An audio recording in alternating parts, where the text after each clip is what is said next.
Hello students, good morning. अपन जो बात कर रहे थे वो इस कल्चर पे बात कर रहे थे जिसके अंदर अपन पढ़ रहे थे coral reef.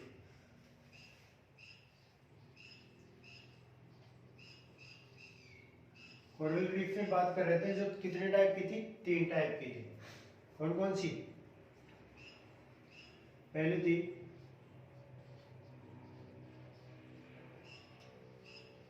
Fringing coral reef, second थी बैरियर,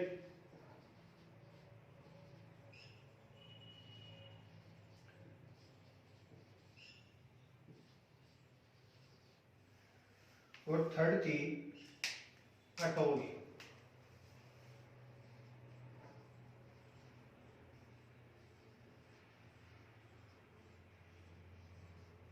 ठीक है। अब अपन ने देखा था कि जो सबसे ये कोरल रीफ के बारे में बताए थे वो थे T.W. वोंग,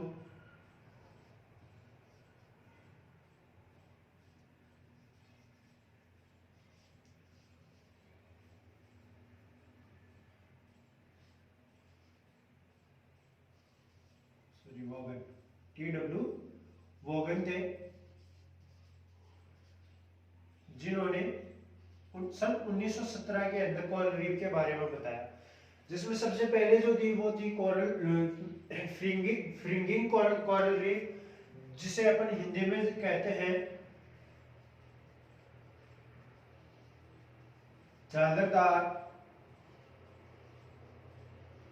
परवाल भी थी। ये जो सामान्यतः समुद्रों में पाई जाती है, तो ये छिछले पानी के आसपास किनारों पे मिलती है, और इसकी जो किनारों से दूरी जो होती है वो लगभग 1/4 किलोमीटर दूरी, यानी कि अपन कहे तो 250 मीटर मीटर की दूरी पर ये मिलती है। इनके बीच में जो क्षेत्र मिलता है किनारों के, और इनके बीच में जो क्षेत्र मिलता है उसको क्या कहा जाता है? लेग्यून के नाम से जाना जाता है।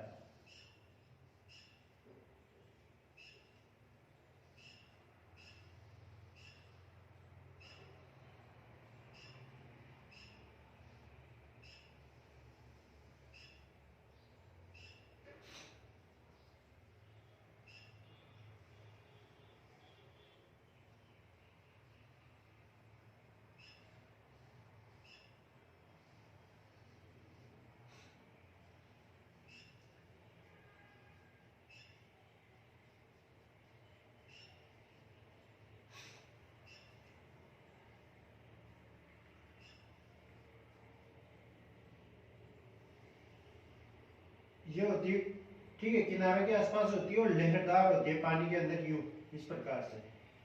इसलिए इसको फिंगरिंग कोरल रीफ के नाम से जाता है, या फ्रिंग के नाम से इसको बुलाते हैं, फ्रिंग के नाम से इसको जाना जाता है।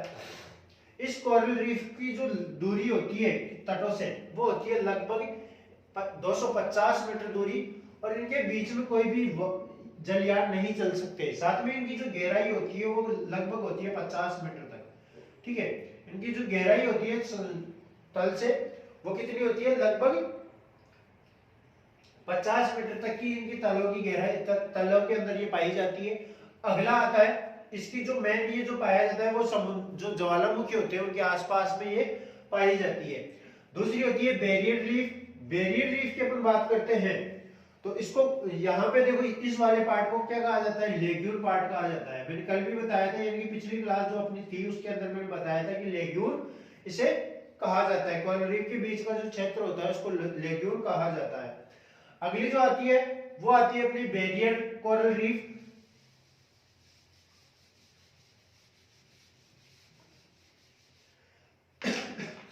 तो ये भी क्या होती है? ये सामान्यतः वही ज्वालामुखी के आसपास के चारों तरफ ये मिलती है, लेकिन इसकी जो भूमि और अपन कहे कि टेरेस्ट्रियल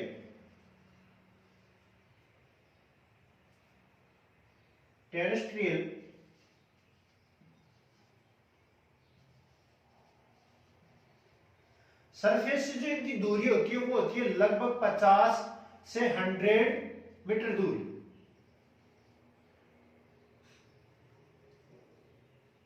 सॉरी 50 से 250 किलोमीटर की दूरी तक ये पाए जाते हैं। और इनके बीच में जो क्षेत्र होता है, इनके बीच में जो क्षेत्र होता है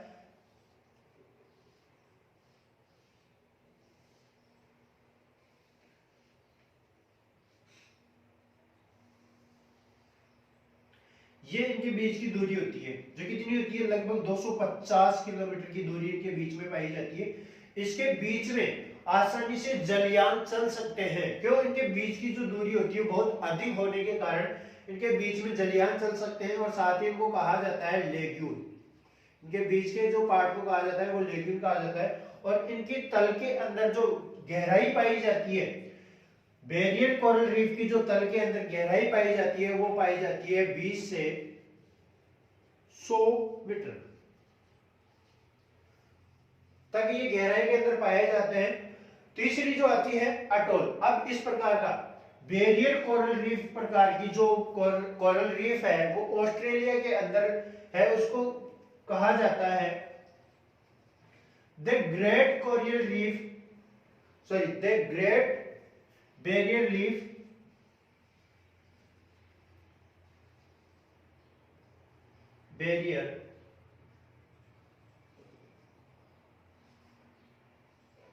बेरियर रीफ ऑफ ऑस्ट्रेलिया के नाम से जाना जाता है। ठीक है, अगली जो आती है अटोल। अटोल की जो अपन बात करते हैं, इसकी जो गहराई होती है समुद्र में वो होती है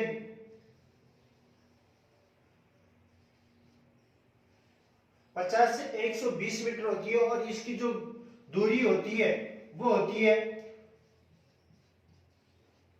1000 किलोमीटर तक। ठीक है, लेकिन इसकी जो आकृति होती है, अटोल के कंपैरिजन में बात कर रहे हैं अपन, अटोल के लिए बात कर रहे हैं, तो अटोल की जो टेरेस्ट्रियल सरफेस से जो दूरी होती है 250 से 1000 किलोमीटर दूरी तक होती है। और इसकी जो आकृति होती है कोरल रीफ की वो होती है हॉर्स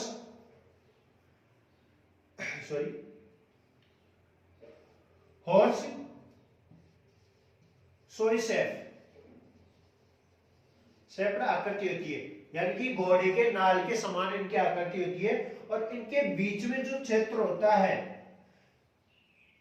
ये एक सीरियल वाइज ना पाकर उपस्थित ना होकर कहीं कहीं पे ये रिक्त स्थानों में पाई जाती है, जिससे समुद्र या जलीय या दूसरे रास्तों में भी निकल सकते हैं। ठीक है, और इनकी जो उपस्थिति होती है वो पहाड़ों की, छोटी छोटी पहाड़ियों के रूप में उपस्थित होती है, जिनकी सरफेस कहाँ निकलती होती है, उनकी सतह वाटर सतह के बराबर या उनके समान होती है। और यहाँ पे कुछ वनस्पतियां ग्रो कर जाती है जो धीरे धीरे यहाँ पे बायोडाइवर्सिटी क्रिएट हो जाती है। इस बायोडाइवर्सिटी के अंदर जो इनकी तलहटी होती है वो किसकी बनी हुई होती है, कोरल्स की बनी हुई होती है। किनकी बनी होती है, कोरल्स की बनी हुई होती है। और ये इन कोरल्स में जो पाया जाता है वो पाया जाता है कैल्शियम कार्बोनेट। ठीक है, यहां तक क्लियर है। अब ये हो गया अपना कोरल रीफ, यानी कि कैलकेरियस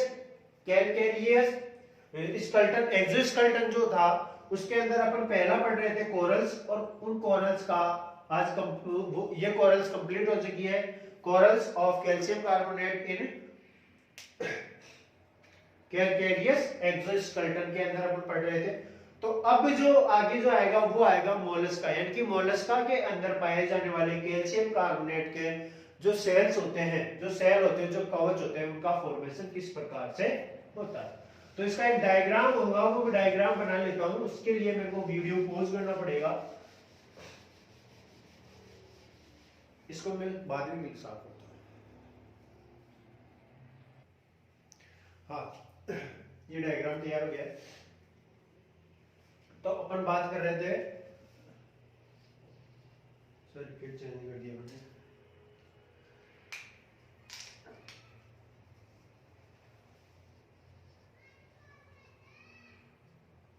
कैलकेरियस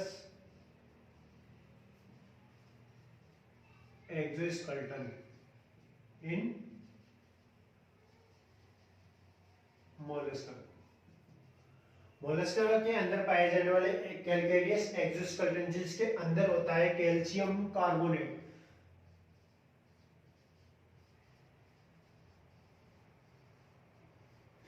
ठीक है, तो इस कैल्शियम कार्बोनेट का जो मोलस्का के अंदर कवच पाया जाता है ये एक इनके हाउस की तरह कार्य करता है। किसकी तरह? हाउस की तरह कार्य करता है। क्यों करता है? क्योंकि ये बिल्कुल कठोर होता है। कैसा होता है? कठोर, सॉलिड पार्ट होता है। गाने सुनने मिल रहा है आपको? एक बार और सुनाई देगा आपको गाना, क्योंकि बाहर कोई रिपेयरिंग वाला है तो वो गाने चलाता है अपने बाइक के अंदर, वो आजकल करते हैं ना अट्रैक्शन के लिए। तो ठीक है, अपन अपने टॉपिक पे आते हैं कि जो सॉलिड के रूप में पाया जाता है वो कैसे, क्या कहलाता है? या तो कैलकेरियस सेल कहलाता है,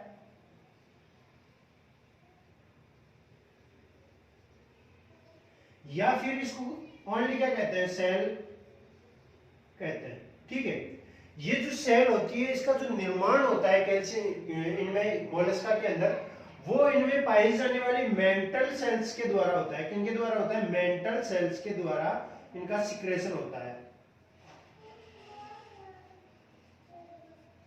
ठीक है, अब ये सेल का जो सिक्रेशन होता है और इनके अंदर ये कठोर आवरण में आवृत होती है, इनका ये एक प्रकार का इनका अडेप्टेशन होता है। क्या होता है? अडेप्टेशन।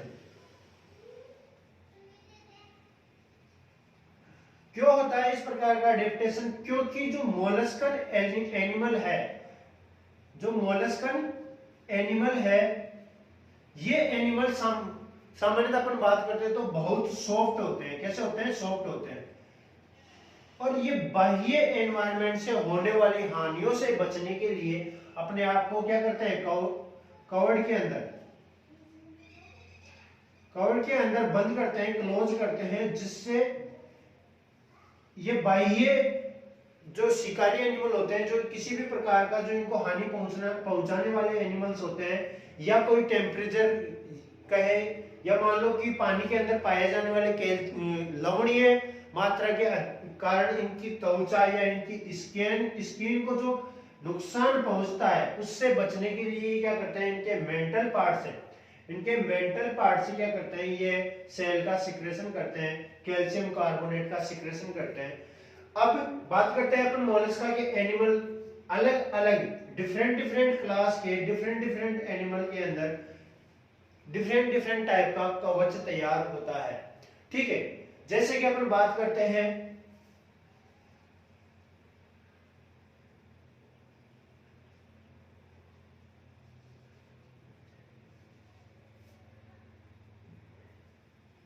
एम्फिनेरा, तो एम्फिनेरा के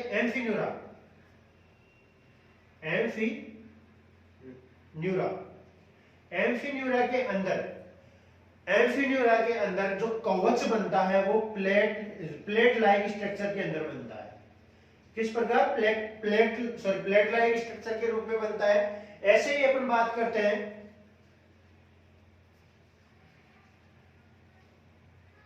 स्केफोरा, सॉरी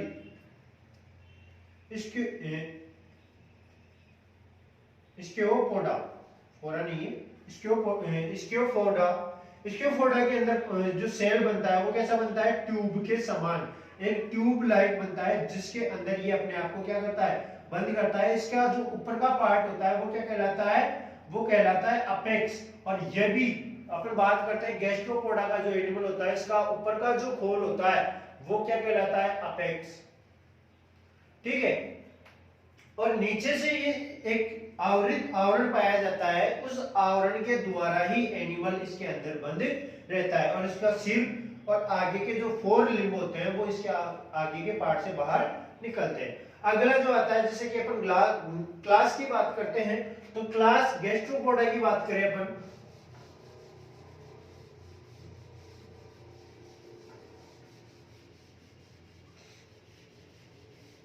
लाइट चली गई है तो थोड़ा प्रॉब्लम हो सकती है आपको दिखने में, अभी आ जाएगी। अपन मोलस्कम के अंदर क्लास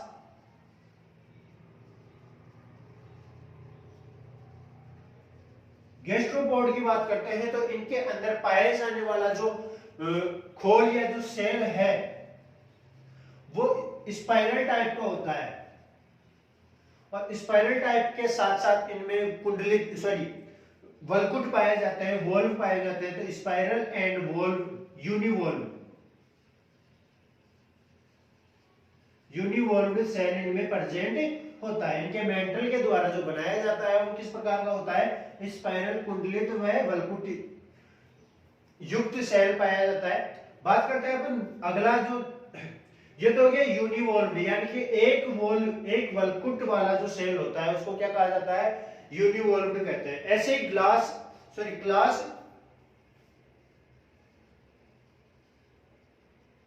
पेलिसाइपोडा की बात करते हैं तो या इसको कहते हैं पेलिसाइपोडा, या फिर कहा जाता है इसको बाइवोलिया। क्या कहा जाता है, या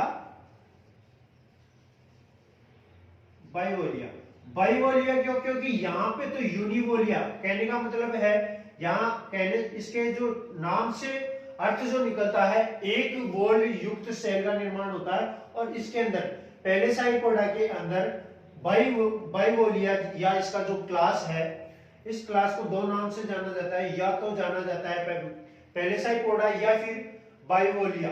बाइवोलिया का मतलब यहाँ पे जो इनके अंदर जो सेल का निर्माण होगा वो स्पाइरल तो होगी, लेकिन साथ में कैसे होगी, बाइवोल्व्ड होगी, इसलिए इसको बाइवोलिया के नाम से भी जाना जाता है। ठीक है, आगे आती है सिपेलोपोड। सिपेलोपोडा के अंदर, मोलस्का के सिपेलोपोडा के अंदर जो सेल का निर्माण होता है वो कैसा होता है, चैम्बर युक्त होता है।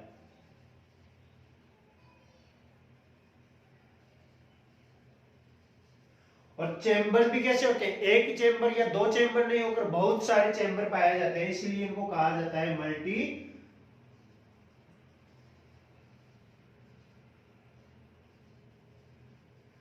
Chambered cell. अब देखिए यहां पे क्लास के रूप में, जैसे कि अपन बात करते हैं गैस्ट्रोपोडा के अंदर, तो गैस्ट्रोपोडा के अंदर जो पाए जाते हैं वो तो कौन से पाए जाते हैं, स्पाइरल एंड यूनिवोल्व। पेलिसाइपोडा के अंदर पाया जाता है बाइवोल्व स्पाइरल, और सिपेलोपोडा के अंदर पाया जाता है, वो पाया जाता है मल्टी चैम्बर्ड। ठीक है, ये तो हो गया किसकी, इनके मोलस्का के अंदर पाए जाने वाली क्लास। अब यहाँ पे अपन जो पढ़ेंगे, कौन कौन सी क्लास पढ़ेंगे, वो यहाँ पे अपन सबसे पहले पढ़ेंगे गैस्ट्रोपोडा। तो क्लास गैस्ट्रोपोडा के अंदर पाए जाने वाला एनिमल जो है वो है पाइला। कौन सा है, पाइला।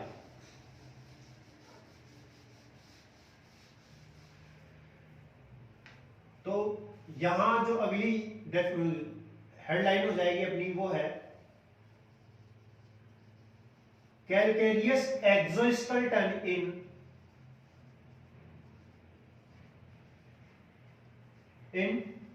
किसमें, पाइला के अंदर, इन पाइला गैस्ट्रोपोड्स।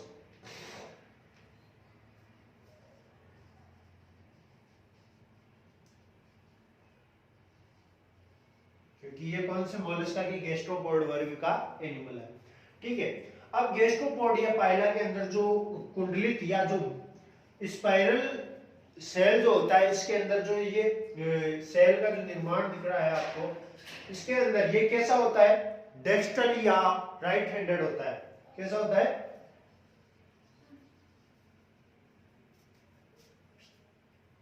डेक्स्ट्रल या राइट हैंडेड।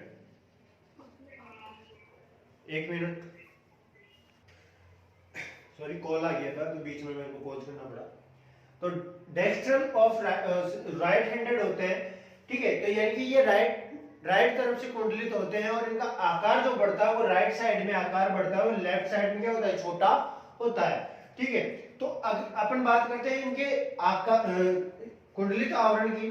तो इनके कुंडलित आवरण के अंदर जो ये कुंडलित पार्ट पाए जाते हैं, स्पाइरल पार्ट जो इसके अंदर पाए जाते हैं, वो टोटल पाए जाते हैं 6.5, यानी कि कहने का मतलब है हाफ 6 इसके अंदर स्पाइरल पाए जाते हैं और स्पाइरल के अंदर जो सबसे छोटा स्पाइरल होता है वो इसका होता है फर्स्ट सेल। फर्स्ट सेल जो होता है वो सबसे छोटा होता है, स्मॉल, लार्जेस्ट स्मॉल, ठीक है, सबसे छोटा होता है जिसको, और ये प्रेजेंट होता है इसके टॉप पे। कहां पे होता है? टॉप पे प्रेजेंट होता है, जिसको अपेक्स के नाम से जाना जाता है, ठीक है। किसके नाम से जाना जाता है? अपेक्स के नाम से जाना जाता है। ये मैंने पहले इसका नाम नोमेट कर दिया कि अपेक्स पार्ट कहां होता है, इसके टॉप पे पाया जाता है, जिसको क्या कहा जाता है? प्रोटोकोच या फर्स्ट सेल के नाम से जाना जाता है। तो इसको क्या कहा जाता है? प्रोटोकोच के नाम से भी जाना जाता है, प्रोटोकोच या फर्स्ट सेल, इस नाम से इसको जाना जाता है। अगला जो आता है, अपन बात करते हैं इनके जो अंतिम या जो सबसे लास्ट वाला जो होता है, ये जो कुंडलन होते हैं ना, इन कुंडलन को क्या कहा जाता है? ये कुंडलन जो होते हैं ये कहलाते हैं होल। होल कहलाते हैं, जिसका पहला जो होल होता है वो सबसे छोटा होता है, जिसको क्या कहा जाता है? फर्स्ट होल या फर्स्ट सेल या प्रोटोकोच सेल या होल, ठीक है।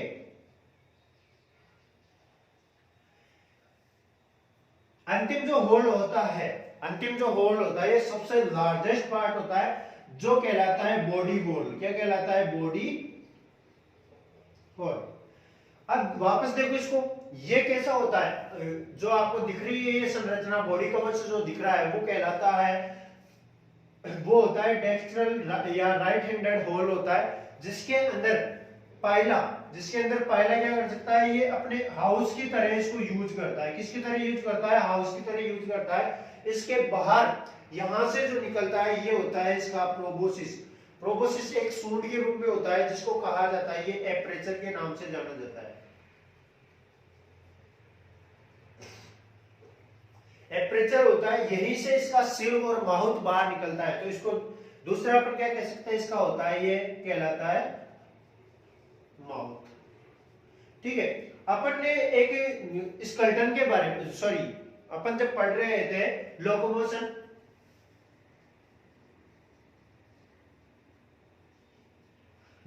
पढ़ रहे थे, और लोकोमोशन इन मोलस्का के अंदर बात आई थी।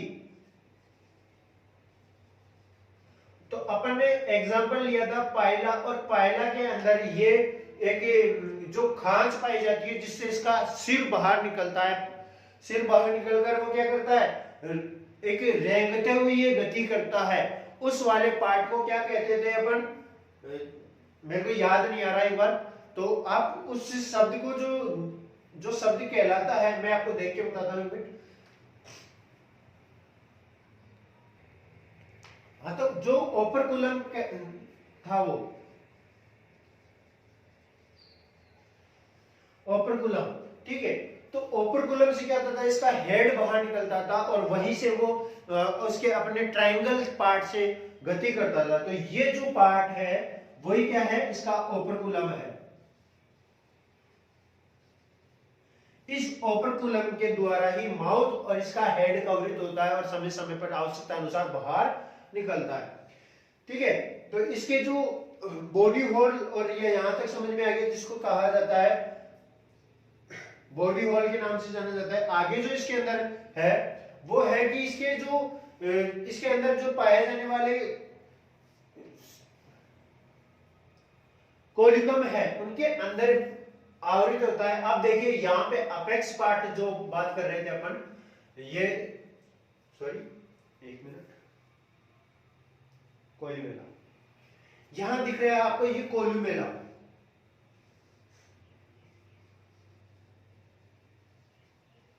इन कोलुमेला के द्वारा ही ये जो इसका पार्ट होता है, यहां से ये बाहर की तरफ निकलता है, और ये कहलाता है इसका ओपरकुलम।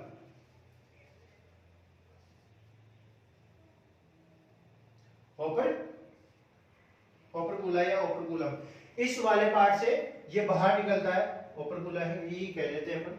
यहां से ही बाहर निकलता है, और ये जो आपको दिख रहे हैं ये चेंबर होते हैं इसके। तो 1 2 3 4 5 6 और हाफ, ये तो कितने हो गए टोटल?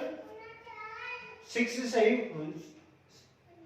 6/1/2 ये हो गए इसके टोटल। ठीक है, तो यहां पे ओपर्कुला के नाम से ये कोलुमेला के नाम से ये जाने जाते हैं। कोलुमेला यानी कि इसके जो खंड होते हैं उनको कहा जाता है, और बाहर से ये कैल्शियम कार्बोनेट से आवृत होता है। इसके अंदर पाए जाने वाली ये जो दरारें दिख रही है ये कहलाती है आपकी सच्चर। क्या कहलाती है ये कहलाती है सच्चर। सच्चर ये दरारें होती है, ये जो इसको खंडों के अंदर विभक्त करती है। किन में करती है? खंडों के रूप में विभक्त करती है। जैसे कि 1 2 3 4 5 और ये पीछे का दिख रहा है 6 और हाफ, ये टोटल कितने हो गए? 6.5। इनके अंदर जो अपन कहे अपेक्स पार्ट, जो इनका फर्स्ट खंड होता है, या अपन कहते हैं इनको फर्स्ट सेल या प्रोटोकॉल, ये इसकी जो पायला होता है, पायला इस सेल का निर्माण किस अवस्था में करता है? लार्वल अवस्था में करता है। लार्वल फेज में इसका निर्माण करता है। ठीक है,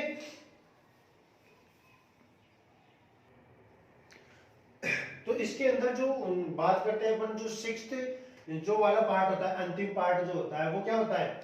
दक्षिणावर्त दिशा के अंदर बहुत बड़ा होता है, और इससे पहले वाला जो होता है वो कहलाता है, ये तो कहलाता है बॉडी होल, लास्ट वाला। ठीक है, और जो पांचवा होता है इससे पहले वाला वो कहलाता है पेनुल्टीमेट कहलाता है, पेनुल्टीमेट होल।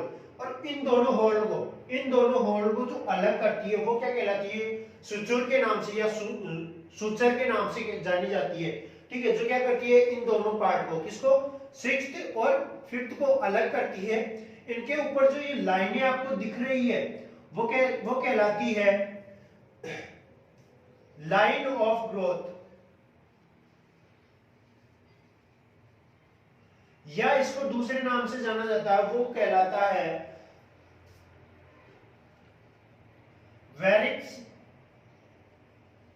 वेरिक्स साइन वेरिक्स।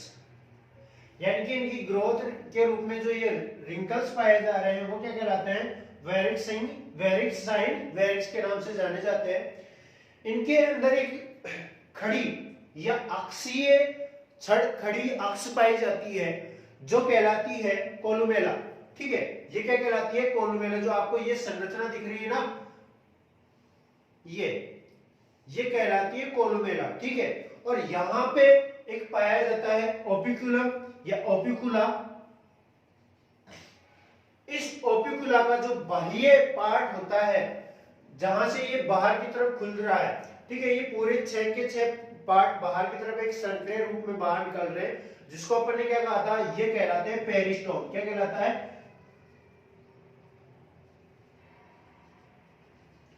पेरिस्टोम। ठीक है, इस पेरिस्टोम के अंदर जो स्पर्कुला पाया जाता है, स्पर्कुलम पाया जाता है। स्पर्कुलम को कहा जाता है यहां पे आउटर लिप। इस वाले पार्ट को कहा जाता है आउटर लिप।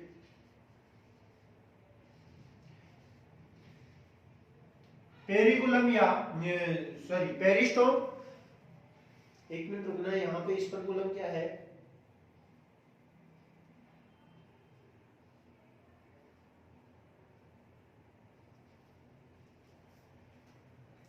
स्पर्कुलम,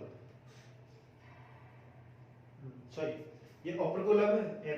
एक मिनट देखना पड़ेगा। ये ओपर्कुलम ही है।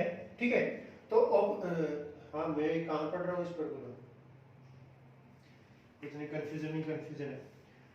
यहाँ पे देखो, वापस अच्छे से समझो, क्योंकि मैं भी थोड़ा कंफ्यूज हो गया इसमें। अपन ये पढ़ रहे हैं कैलकुलस एक्सिस्टोरियन पाइला के अंदर जो डेक्स्ट्रल, ये किस टाइप का होता है? डेक्स्ट्रल या राइट हैंडेड होता है, यानी कि ये लेफ्ट से राइट की तरफ क्या करता है? स्पाइरल करता है, जिसके अंदर 6.5 स्पाइरल या कुंडलन पाए जाते हैं। इन कुंडलन के अंदर जो सबसे पहला जो स्पाइरल होता है, इन कुंडलों को क्या कहते हैं, सेल कहते हैं। और इसके अंदर जो पहला सेल जो होता है, सेल या होल कहते हैं, इन होल के अंदर जो पहला सेल है उसको कहा जाता है अपेक्स। ठीक है, और ये इसको या तो कहते हैं अपेक्स पार्ट कहलाता है, जो कहलाता है प्रोटोकोच। प्रोटोकोच को दूसरे नाम से जाना जाता है फर्स्ट सेल, जो पाइला के द्वारा, पाइला जब लार्वल अवस्था में होता है उस फेज में इसका निर्माण किया जाता है। फिर उसके बाद में ये राइट हैंडेड दक्षिणावर्त गति करते हुए इसमें वृद्धि होती जाती है, और इसके दक्षिणावर्त तरफ में, यानी कि इसके राइट हैंडेड की तरफ जो इनके सेल का जो आवरण होता है वो ग्रोथ करता रहता है। और इसका अंतिम और लास्ट होल जो होता है वो बॉडी होल कहलाता है। और इससे पहले वाला जो होल होता है, यानी कि 5th नंबर का, वो कहलाता है पेनल्टीमेट। और पेनल्टीमेट होल कहलाता है। ये होल, इन दोनों होल को बीच में से जो अलग सेपरेट करती है वो कहलाती है सूचर। इन सूचर के, अब ये जो दोनों होल होता है, इन दोनों के अंदर ही इस पाइला की बॉडी प्रेजेंट होती है। ठीक है, बाकी के पार्ट क्या होते हैं, धीरे धीरे पीछे की तरफ खोखले होते जाते हैं। और ये बॉडी होल एक एपरेचर के द्वारा बाहर निकलती है, जिसको माउथ या एपरेचर के नाम से जाना जाता है, जिसको अपन सामान्यतः कहते हैं पेरिस्टोम। पेरिस्टोम के ऊपर एक लेयर पाई जाती है जिसको कहा जाता है ओपरकुलम। ओपरकुलम क्या करते हैं, इस पेरिस्टोम को बंद करने का काम करती है। इस पेरिस्टोम से समय समय पर इसके फुट एंड हेड समय समय पर आवश्यकता अनुसार बाहर निकलते हैं फूड गमन करने के लिए। और हेड से ये जो माउथ को बाहर निकालता है तो वह भोजन ग्रहण करता है। ठीक है, यहां तक कंप्लीट है। अब इसके ऊपर एक अक्ष पाई जाती है जिसको कहा जाता है कोलुमेला। इस कोलुमेला के पास में, यहाँ पेरिस्टोम के पास जो होता है वो कहलाता है आउटर लिप, और इस एपरकुलम के अक्ष के पास होता है वो कहलाता है कोलुमेलर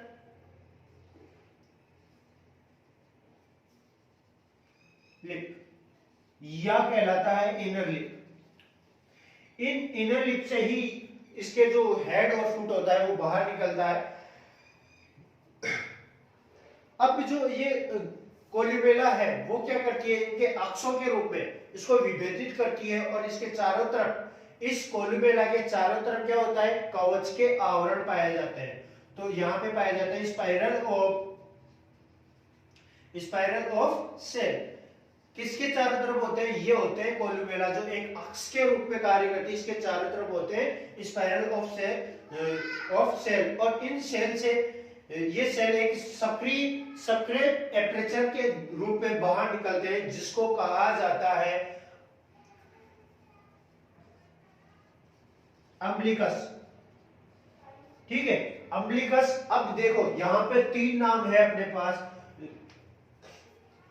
जिसको अपन सामान्य तौर पे क्या कह सकते हैं, अम्बिलिकस, या तो इसको कहते हैं माउथ, या कहते हैं इसको अम्बिलिकस, या फिर कहते हैं इसको पेरिस्टोम। यहां तक के लिए एक ही पार्ट के 3 नाम है। और इसके ऊपर जो आवरण पाया जाता है वो कहलाता है ओपरकुलम। जो कहां पाया जाता है, यह पाया जाता है पाइला के हेड के ऊपर वलकुट पार्ट के अंदर पाया जाता है, जिसका मेन वर्क जो होता है वो ये होता है कि ये समय समय पर इसको आवृत करके इसके हेड को और इसके फुट को कवर करता है। कहां से, इसके पेरिस्टोम के वाले पार्ट से। ठीक है, यहां तक क्लियर है। फिर है इनके ऊपर जो लाइन ग्रोथ, जो आपको ये लाइनें दिख रही है वो कहलाती है इनकी लाइन ऑफ ग्रोथ, जो एक सुविकसित लाइनों के रूप में उपस्थित होती है। इनके द्वारा, ठीक है, इनके द्वारा इनकी ग्रोथ का पता लगाया जा सकता है कि पाइला कितने साल का है या कितने ईयर का है। इसके लिए एक स्पेसिफिक फॉर्मूला आता है, वो जब आप इनवर्टिब्रेट एमएससी में पढ़ोगे तब ये फॉर्मूला आपको वहां अप्लाई करना होता है उसके द्वारा आप इसकी एज ज्ञात कर सकते हो। ठीक है, लेकिन आप उसमें भी सिर्फ और सिर्फ कब, जब आप किसी स्पेसिफिक पेपर के अंदर, स्पेशल पेपर के अंदर इनवर्टिब्रेट लेते हो, तब आपको ये फॉर्मूला अप्लाई करना होता है। यहां पे अपन बात करते हैं कि इनका जो कलर होता है, इनकी सेल का जो कलर होता है, या तो येलो होता है या फिर होता है ब्राउन। ठीक है, इस टाइप का इनका कलर होता है। अब इनके अंदर पाए जाने वाले जो अलग अलग पार्ट्स है वो उनकी बात करते हैं अपन। सुचुर यहाँ पे किसको कहते हैं, ये अपेक्स पार्ट हो गया। अपेक्स पार्ट के अंदर जो तीसरे नंबर का जो अंतिम, सॉरी फिफ्थ नंबर का जो होता है वो कहलाता है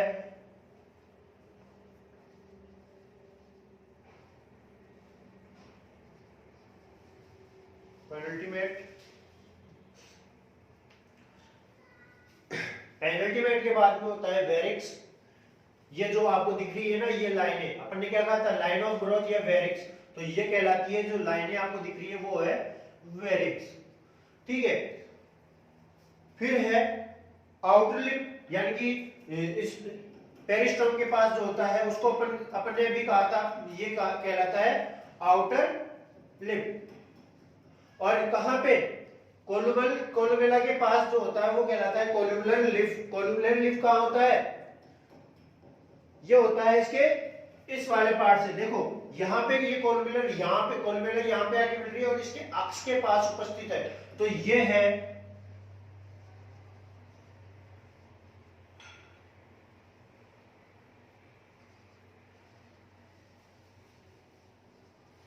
लिप या इनर लिप।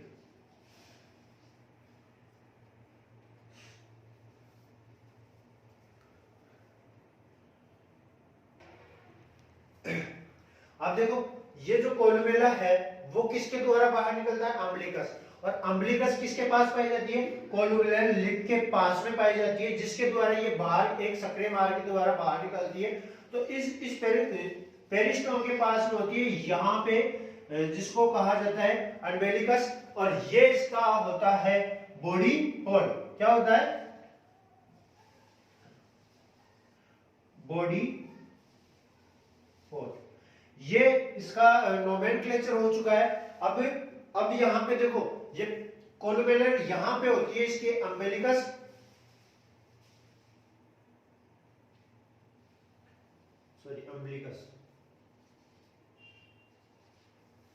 इस अम्बिलिकस के द्वारा ये कहां खुलता है, ओपर्कुलम के अंदर, पेरिस्टोम के अंदर खुलता है। वहां से एनिमल समय समय पर अपने आप को बाहर की तरफ निकालता है।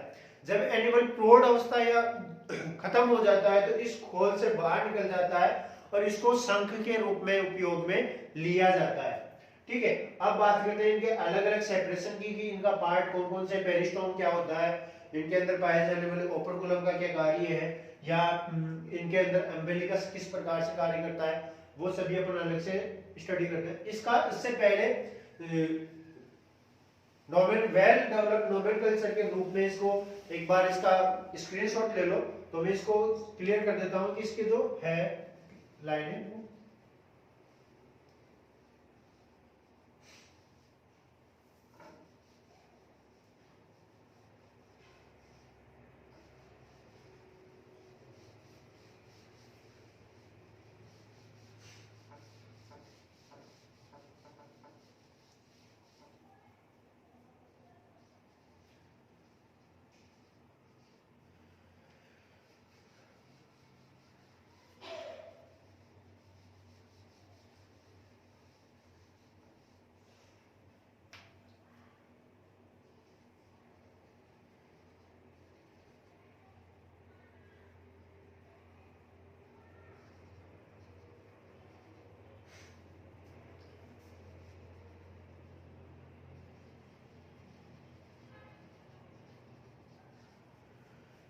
ठीक है, इसका स्क्रीनशॉट ले लो।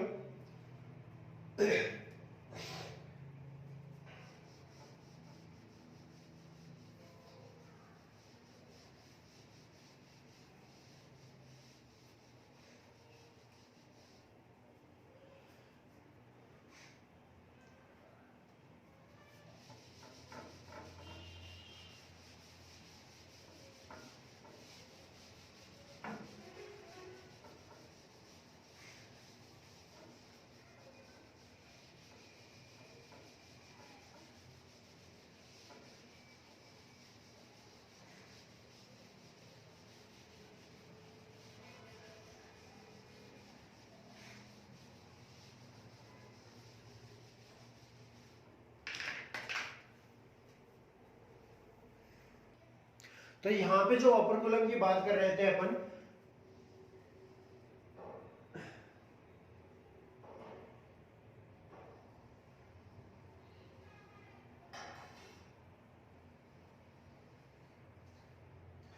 इसको अपन बाहर से देखते हैं तो ये एक क्रीम लाइक स्ट्रक्चर दिखती है जिसको अपन बॉस के नाम से जानते हैं, ठीक है। और इसके अंदर रिंकल्स पाए जाते हैं छोटे छोटे, ये जो लाइनें होती है ये कहलाती है ग्रोथ ऑफ लाइंस, ठीक है। और यहाँ पे इसका न्यूक्लियस होता है, कहने का मतलब जहां पे ओपरकुलम ओपरकुलम बाहर खुलता है वो यह होता है इसका न्यूक्लियस, जिससे ओपरकुलम बाहर निकलता है, यहां से खुलता है। तब ये जो आपको ये ग्रोथ लाइन दिख रही है ना,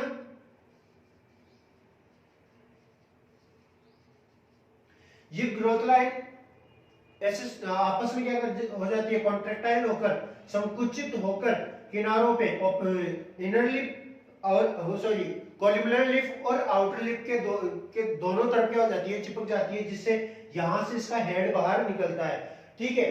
और इस न्यूक्लियस के द्वारा यहां पे जो पाई जाती है, ये जो आपको सेकंड जो दिख रही है ये कहलाती है आपकी सोल ग्रू। सोल ग्रू क्या होती है,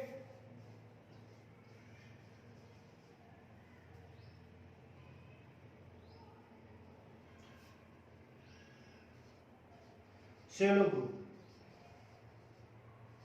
ये सेलो ग्रू जो होती है ये यहां से इसको प्रेरित करती है कॉन्ट्रेक्टाइल होने के लिए, संकुचित होने के लिए इसको क्या करती है, इंड्यूस एक उद्दीपन देती है, किसको, ओपरकुलम को इंड्यूस करती है। और ओपरकुलम को जैसे ही इंड्यूस करती है यहां से ये न्यूक्लियस धीरे धीरे कॉन्ट्रैक्ट करता है, यानी कि यहाँ पे इस न्यूक्लियस की जो लेयर होती है इसके अंदर क्या होता है, इसके अंदर एक्सपांशन होता है, फैलाव होता है। फैलाव होने के कारण यहाँ पे जो ये ग्रोथ लाइंस दिख रही है, जो ये क्रीम लाइक जो मेम्ब्रेन है ये धीरे धीरे अंदर की तरफ धंसना स्टार्ट हो जाती है और हेड बाहर निकल आता है, ठीक है। अब अगला जो टॉपिक है वो है माइक्रोस्कोपिक स्टडी ऑफ सेल। इसके अंदर है माइक्रोस्कोपिक स्टडी ऑफ सेल। तो माइक्रोस्कोपिक स्टडी करने पर अपन को इस सेल के अंदर कुछ स्ट्रक्चर्स दिखती है, वो है आपके, पहली है परिकवच।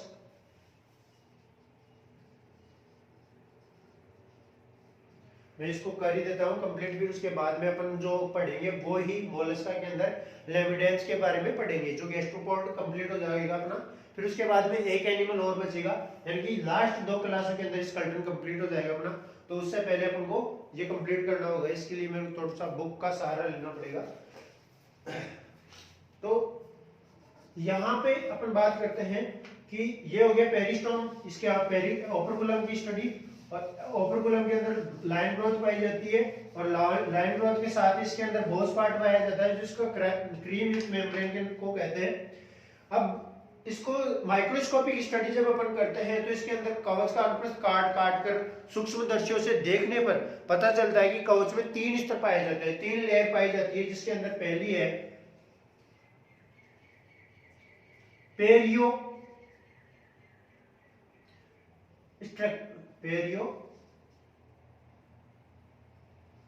स्ट्रेकम, सेकंड है वो है ऑस्ट्रेकम,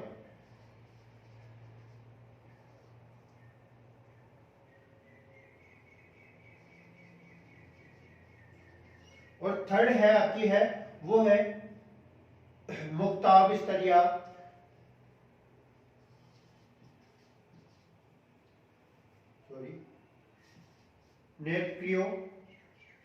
नेक्रियस लेयर। यानी कि माइक्रोस्कोप में इसका टीएस ट्रांसफरेंस सेक्शन काटकर अपन देखते हैं तो अपन को ये 3 लेयर दिखाई देती है। यानी कि ये जो अपना सेल है, सेल का कोई टुकड़ा लेते हैं तो उसके अंदर अपन को 3 लेयर दिखती है, 1 2 3, जिसके अंदर एक होती है पेरिस्ट्रेकम, सेकंड होती है ओस्ट्रेकम और थर्ड होती है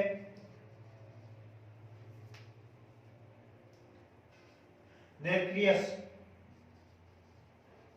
ये तीनों लेयर अलग अलग इनके स्त्रवण से बनते हैं और इसके बाद एक के बाद इनका निर्माण होता है, एक के बाद एक का निर्माण होता है, क्रमिक रूप से इनका निर्माण होता है, जिसके अंदर ये जो संरचनाएं होती है, जिसमें अपन बात करते हैं पेरिस्ट्रैकम, तो ये सबसे बाहरी आवरण होता है। कौन सा होता है? सबसे बाह्य या आउटर आवरण होता है, आउटर लेयर होती है।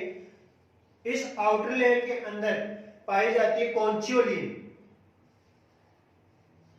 कॉन्चियोलिन नामक पदार्थ पाया जाता है, जिसके अंदर पिगमेंट पाए जाते हैं, स्किन पिगमेंट,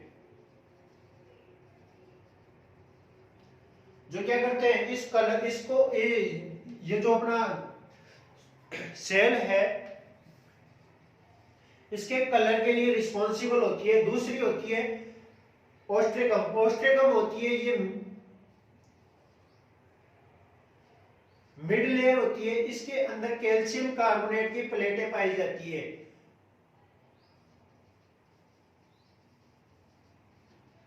कैल्शियम कार्बोनेट की प्लेटें पाई जाती है, जो इसके दक्षिणावर्ती यानी कि इसके जिस तरफ कवच का आवरण फैलता है उसकी तरफ ये प्लेटें फैलती है। तीसरा जो होता है वो होता है इनर लेयर। इस इनर लेयर के अंदर कॉन्चियोलिन पाया जाता है। क्या पाई जाती है? कैल्शियम कार्बोनेट की फाइबर्स पाए जाते हैं।